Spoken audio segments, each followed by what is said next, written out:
I'm Amelia Burnett and I'm the Head of Engagement for the Centre for Digital Built Britain. The engagement program at the Centre for Digital Built Britain works across 3 different areas to support the wider program. We work to build the research capability to deliver the Digital Built Britain agenda, both here at the University of Cambridge and looking at who the best people throughout the UK are to deliver the work packages that we need. We also look at supporting a change program. So how can we share value cases, use cases, and highlight what the best possible practice is to bring along the digital transformation of the wider digital construction and infrastructure sector. And we look at informing policy. So how can we make sure that the evidence and the outputs from our research and our work with industry is fed into government policy to see real change. This engagement program is deliberately interdisciplinary. If we look at what the Centre's trying to do broadly, it's to align the tugs of all of the different ships that are needed, pulling us towards a digital built Britain, both from research, from government, and in terms of industry. There are a lot of boats.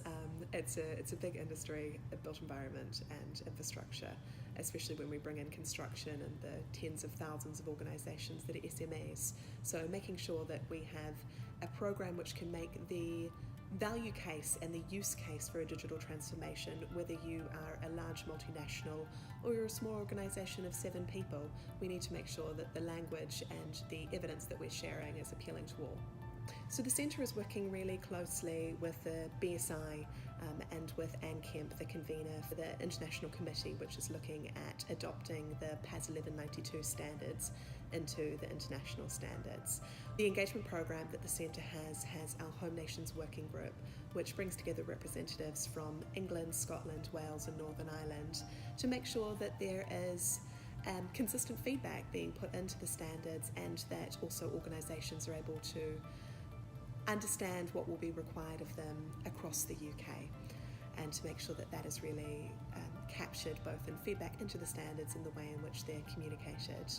The fact that internationally we're seeing a really good alignment with international standards to the UK standards is a great testament to the amount of work that the UK BIM Task Group, one of the predecessors to the Centre, did in terms of putting together a package of options and information requirements that works well for the UK and also works well for other nations. Initially, because we're still quite a new centre, we don't have a formal industrial engagement program in place. It is something that we're working on.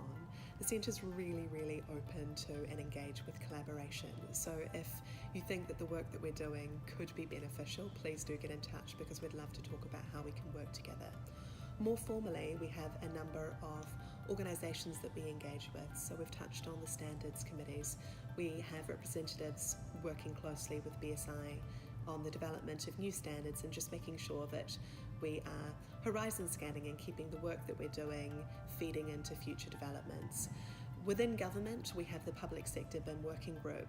We work very closely with IPA and the government departments that have a strong digital program to make sure that we are supporting them to work at best practice using the standards within their own organisations and also to ready them to the changes happening on the horizon. This feeds really broadly into the government's Transforming Infrastructure Performance program, looking at how we can make sure that the data requirements that we get through BIM are being fed into whole life value. And the whole life value approach that the government is taking is something that we strongly support.